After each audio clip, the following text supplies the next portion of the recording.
Hello दोस्तों, आपका स्वागत है पशु परिचर भर्ती परीक्षा 2024 और अन्य भर्ती परीक्षाओं में आने वाले महत्वपूर्ण प्रश्नों की सीरीज में।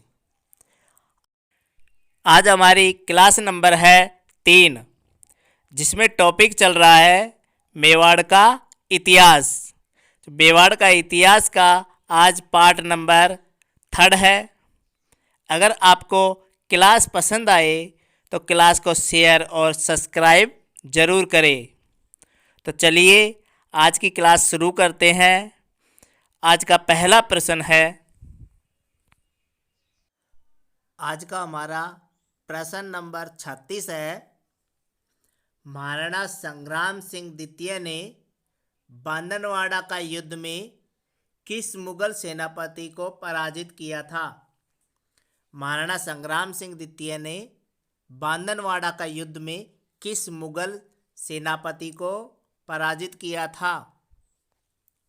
Option A Ranbaz Khan, option B Muazzam, option C Azam, option D Jalal Khan. इसका आंसर होगा option A Ranbaz Khan. Option A right. अगला क्वेश्चन,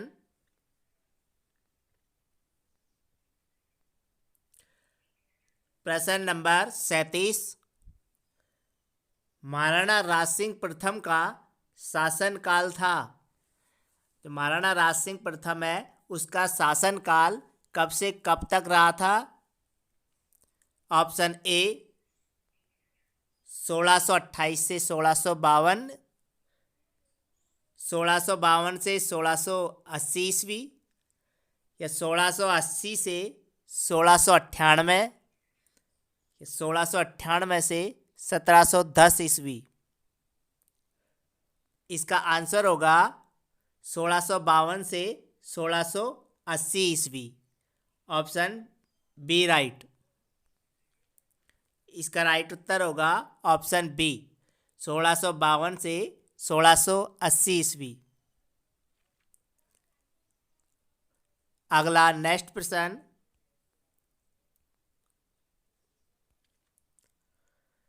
प्रश्न नंबर 38। किस विद्वान ने कीर्ति स्तंभ को भारतीय मूर्तिकला का विश्वकोश कहा है? किस विद्वान ने कीर्ति स्तंभ को भारतीय मूर्तिकला का विश्वकोश कहा है? Option A doctor Gopinath Sharma, option B doctor Goetz या गर्टज, ऑप्शन सी फर्ग्यूसन, या ऑप्शन डी जेम्स टोड। इसका आंसर होगा option B doctor Goetz. Option B right. अगला नेक्स्ट क्वेश्चन, प्रश्न नंबर 39। किस शासक ने औरंगजेब द्वारा 1679 ईस्वी में लगाए गए जजिया कर का विरोध किया था? किस शासक ने औरंगजेब द्वारा 1679 ईस्वी में लगाए गए जजिया कर का विरोध किया था? ऑप्शन ए अमर सिंह प्रथम, ऑप्शन बी करण सिंह, या ऑप्शन सी जसवंत सिंह, या ऑप्शन डी राज सिंह। औरंगजेब द्वारा 1679 में लगाए जजिया कर का विरोध किया था राज सिंह ने। इसका राइट उत्तर होगा ऑप्शन डी, यानी राज सिंह ने इसका विरोध किया था। अगला नेक्स्ट क्वेश्चन, प्रश्न नंबर 40। किसने एकलिंग महात्म्य के प्रथम भाग राजवर्णन की रचना की थी? यानी किसने एकलिंग महात्म्य के प्रथम भाग राजवर्णन की रचना की थी? ऑप्शन ए महाराणा कुंभा ने, ऑप्शन बी कान्हा व्यास ने, ऑप्शन सी गोविंद ने, या ऑप्शन डी आसानंद ने। इसका आंसर होगा ऑप्शन ए महाराणा कुंभा ने। Option A right. अगला नेक्स्ट सवाल, प्रश्न नंबर 41। निम्न में से कौन से राजपूत सरदार हल्दी घाटी के युद्ध में महाराणा प्रताप के पक्ष में लड़े थे? यार इनमें से कौन से राजपूत सरदार हैं जो हल्दी घाटी के युद्ध में महाराणा प्रताप के पक्ष में लड़े थे? एक राम सिंह तंवर, बी बीदा झाला, सी रावत कृष्णदास चुंडावत, 4 चारण कैसा और जैसा। नीचे दिए गए कूट के आधार पर सही उत्तर का चयन करना है। यानी कि राजपूत सरदार जो हल्दी घाटी के युद्ध में महाराणा प्रताप के पक्ष में लड़े थे। ऑप्शन ए 2-4, या option B 1-2-3, option C 1-3-4, option D 1-2-3-4। तो इसका आंसर होगा ऑप्शन डी 1-2-3-4। यानी कि राजपूत सरदार जो हल्दी घाटी के युद्ध में महाराणा प्रताप के पक्ष में लड़े थे वे थे राम सिंह तंवरवी, बीदा झाला, रावत कृष्णदास चुंडावत, चारण कैसा और जैसा। यानी ये सभी इसके साथ लड़े थे। अतः इसका आंसर होगा ऑप्शन डी 1-2-3-4।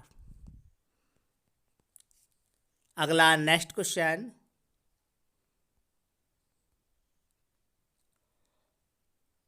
सवाल नंबर 42।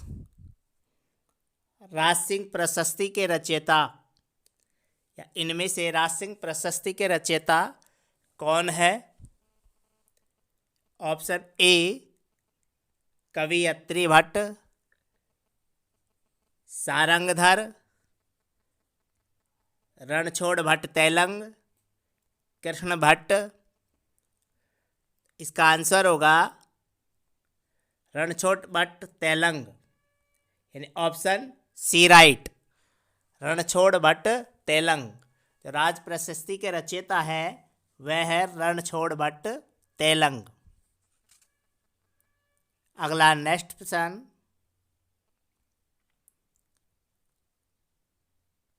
अगला प्रश्न है 43। दत्तानी का युद्ध जो 1583 ईस्वी में लड़ा गया यह किसके मध्य हुआ था? दत्तानी का युद्ध किनके मध्य हुआ था? ऑप्शन ए सिरोही के राव सुल्तान देवड़ा व जगमाल, ऑप्शन बी महाराणा प्रताप तथा जगमाल, ऑप्शन सी महाराणा प्रताप तथा साहेबाज खां, ऑप्शन डी महाराणा प्रताप कुंवर मानसिंह। दत्तानी का युद्ध हुआ था वह हुआ था सिरोही के राव सुल्तान देवड़ा व जगमाल के मध्य, यानी ऑप्शन ए राइट।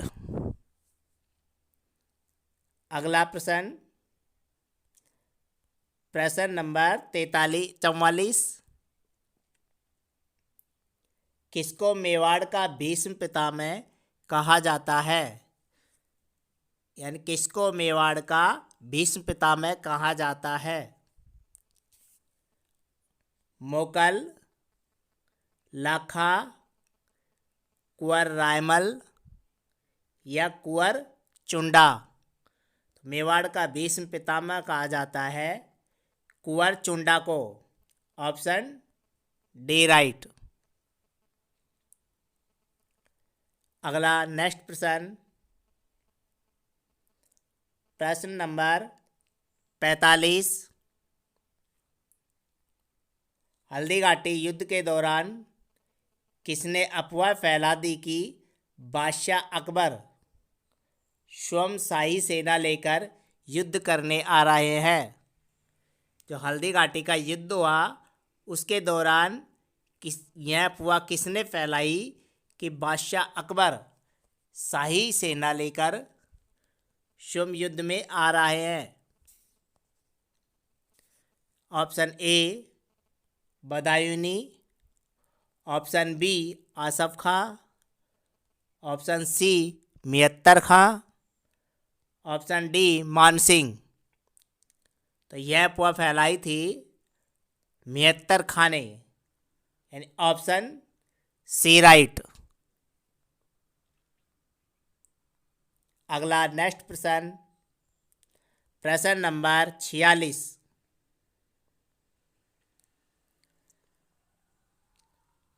वैद्यनाथ मंदिर की प्रशस्ति के रचयिता कौन थे? वैद्यनाथ मंदिर की प्रशस्ति के रचनाकार कौन थे?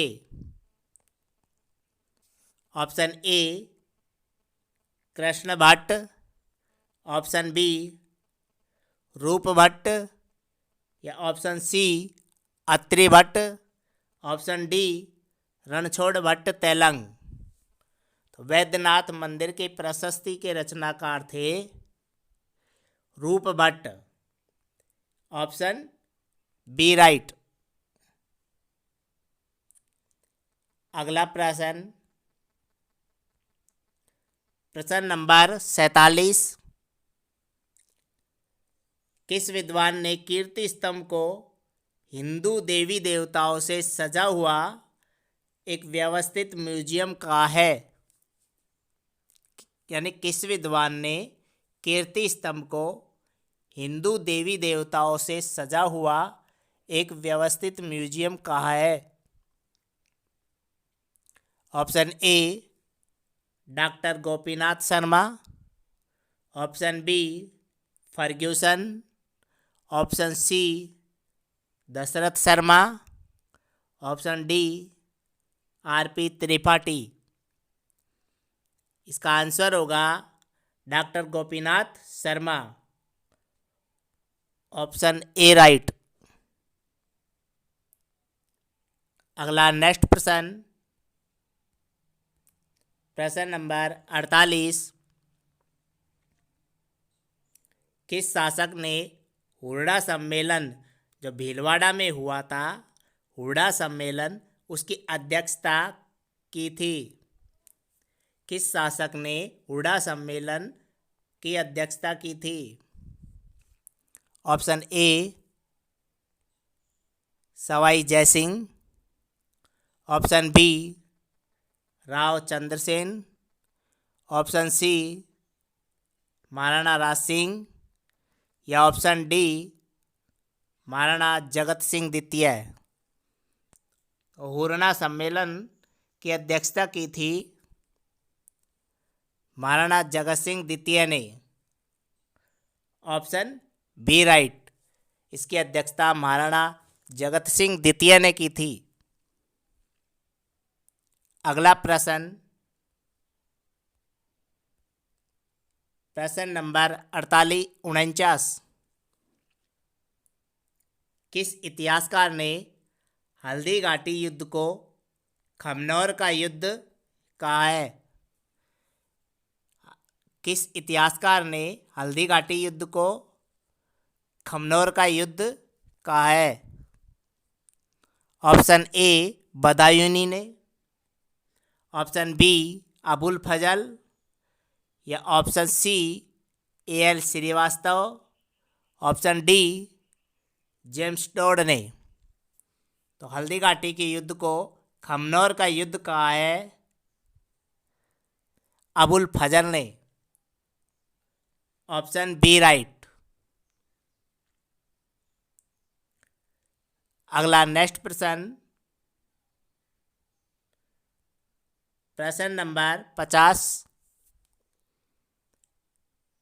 जगत विलास तथा शेकार भाव नामक ग्रंथों की रचना किसने की थी? जगत विलास तथा शेकार भाव नामक ग्रंथों की रचना किसने की थी? ऑप्शन ए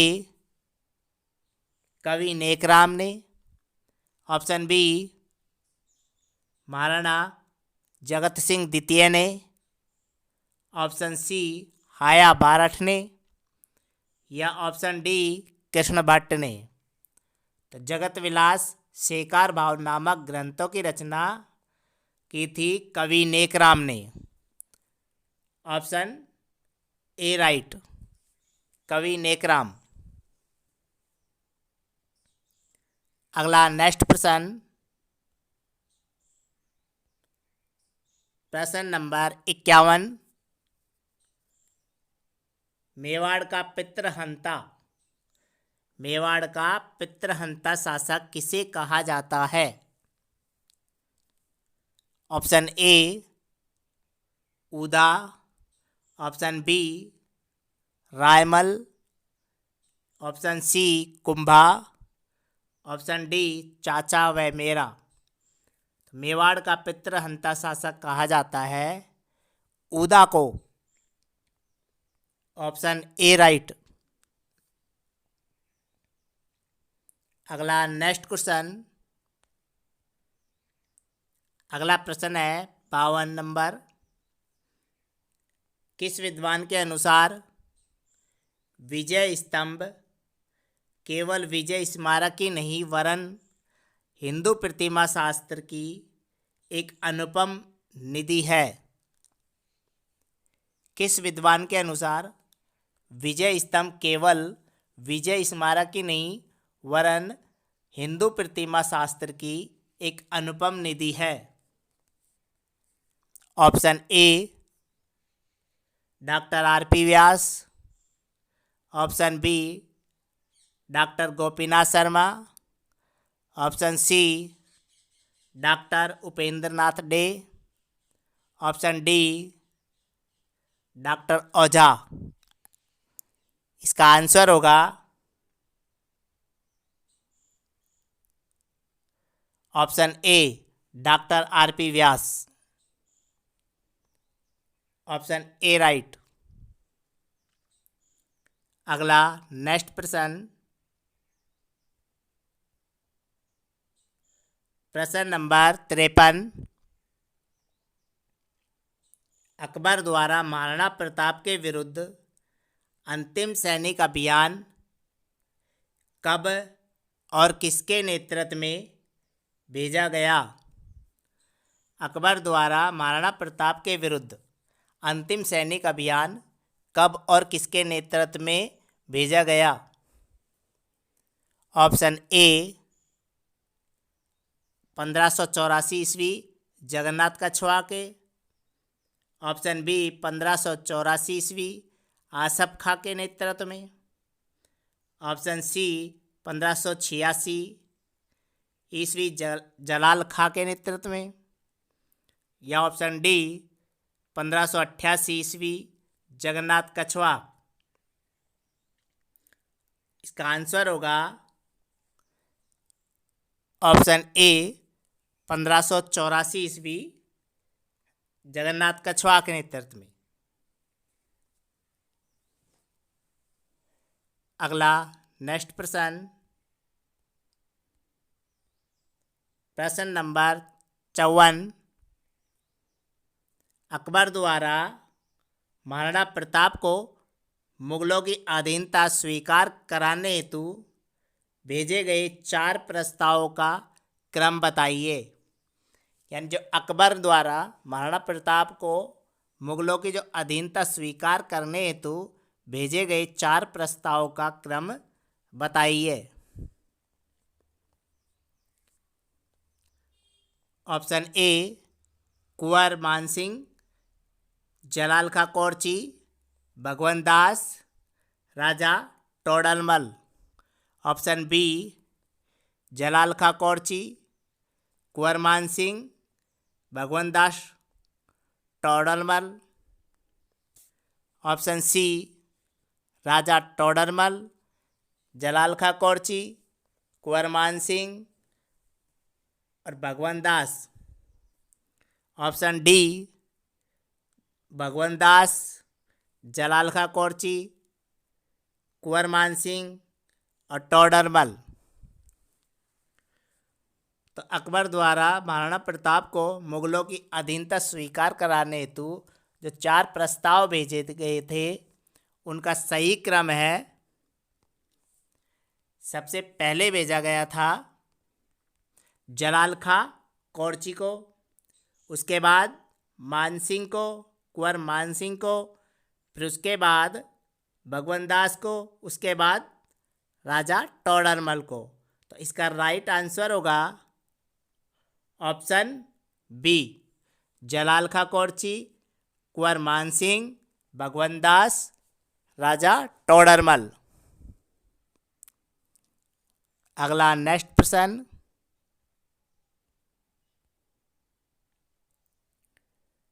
किस विद्वान ने कीर्ति स्तंभ को पौराणिक देवताओं का अमूल्य कोष कहा है? किस विद्वान ने कीर्ति स्तंभ को पौराणिक देवताओं का अमूल्य कोष कहा है?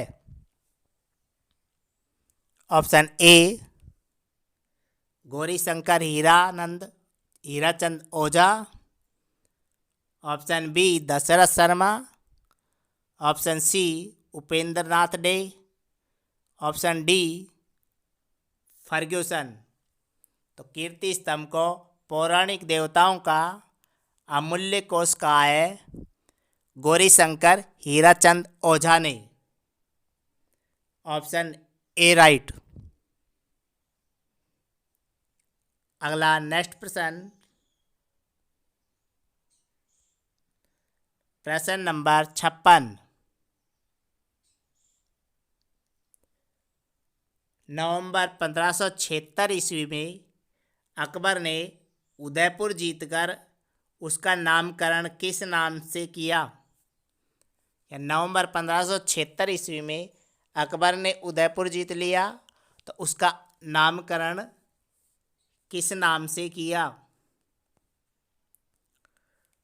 Option A Mominabad, option B Mustafabad, option C Jalalabad, option D Mohammadabad.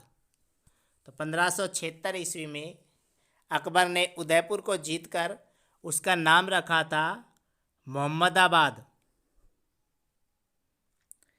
Option D right.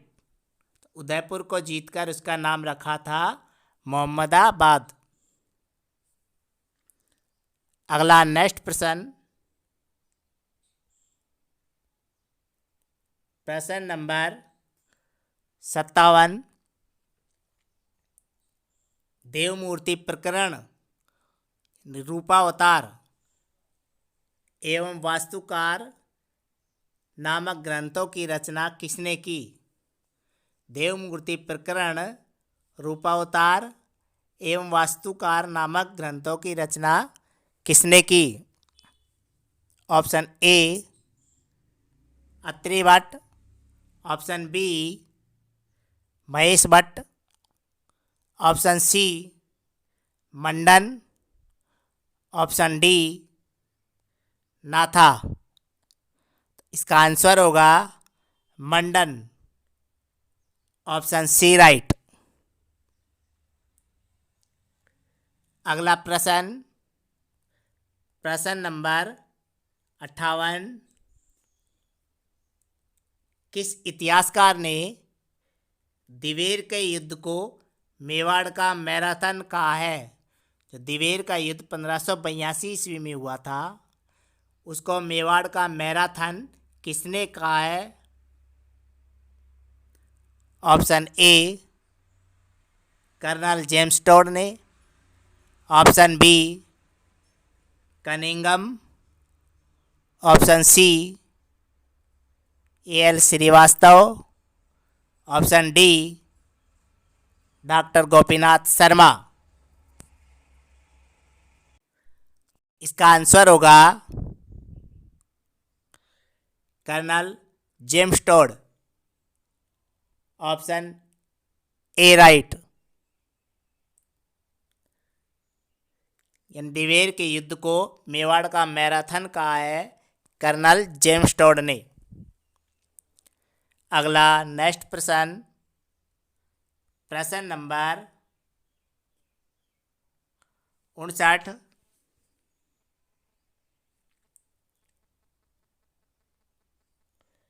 28 फरवरी 1572 ईस्वी को गोगुंदा में राज्याभिषेक के अवसर पर महाराणा प्रताप की कमर पर तलवार किसने बांधी थी?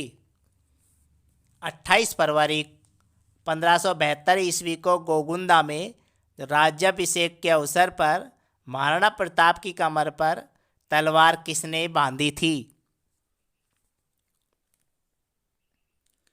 Option A Akhairaj Songara, option B Mansingh Songara, option D, option C Rawat Krishnadas, option D Jagmal. जो 28 फरवरी 1572 को गोगुंदा में महाराणा प्रताप का जो राज्याभिषेक हुआ उस समय उसकी कमर पर तलवार किसने बांधी थी? इसका राइट आंसर होगा Rawat Krishnadas. Option C right. अगला नेक्स्ट प्रश्न, प्रश्न नंबर 60। किसने चित्तौड़ में नौकोठा महल या नवलखा महल तथा तुलजा भवानी मंदिर का निर्माण करवाया था? किसने चित्तौड़ में नौकोठा महल या नवलखा महल तथा तुलजा भवानी मंदिर का निर्माण करवाया था? Option A Vikramaditya, option B Banvir, option C Uday Singh, option C D Rana Ratan Singh द्वितीय। इसका आंसर होगा Banvir. Option B right. Chittor में नौकोठा महल या नवलखा महल तथा तुलजा भवानी का जो मंदिर बनवाया वह बनवाया था बनवीर ने, यानी ऑप्शन बी राइट। अगला नेक्स्ट प्रश्न, प्रश्न नंबर 61। किस स्थान पर महाराणा प्रताप का शस्त्रागार था जहां से महाराणा प्रताप छापामार युद्ध का संचालन करता था? यानी किस स्थान पर महाराणा प्रताप का शस्त्रागार था जहां से महाराणा प्रताप छापामार युद्ध का संचालन करता था? Option A Kelwara, option B Moharnagar, option C Mayra की गुफा, ऑप्शन डी दिवेर। इसका आंसर होगा ऑप्शन सी मायरा की गुफा। मायरा की गुफा जहाँ पर महाराणा प्रताप का शस्त्रागार था, जहाँ से महाराणा प्रताप छापामार युद्ध का संचालन करता था। अगला नेक्स्ट प्रश्न,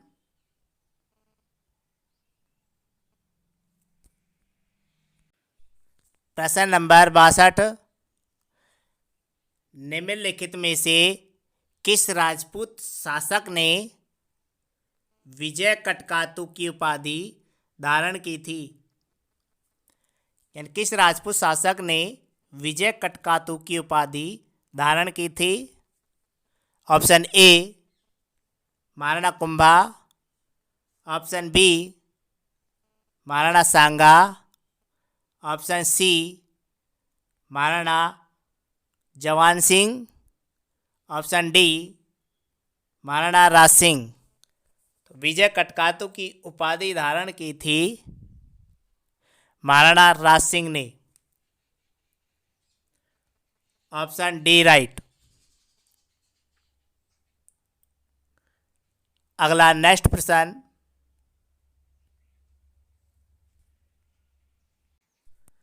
प्रश्न नंबर 63, निम्नलिखित में से कौन सा कवि हल्दीघाटी युद्ध में महाराणा प्रताप के साथ था? यानी हल्दीघाटी के युद्ध में महाराणा प्रताप के साथ था, वह कवि कौन था? ऑप्शन ए कवि Man Singh, option B Rai Murari Das, option C Govardhan Bokso, option D Hemratan. इसका आंसर होगा Govardhan Bokso, option C right. Haldighati के युद्ध में महाराणा प्रताप के साथ था गोवर्धन बोक्सो। अगला नेक्स्ट प्रश्न, प्रश्न नंबर 64, किस शासक ने सभी सरदारों को 16 यानी प्रथम श्रेणी और 32 द्वितीय श्रेणी में विभाजित कर उनकी जागीरें निश्चित कर दी थी? किस शासक ने सभी सरदारों को 16 प्रथम श्रेणी और 32 द्वितीय श्रेणी में विभाजित कर उनकी जागीरें निश्चित कर दी थी? Option A Raj Singh, option B Jaswant Singh, option C Amar Singh द्वितीय, ऑप्शन डी राणा सांगा। इसका आंसर होगा अमर सिंह द्वितीय, ऑप्शन सी राइट।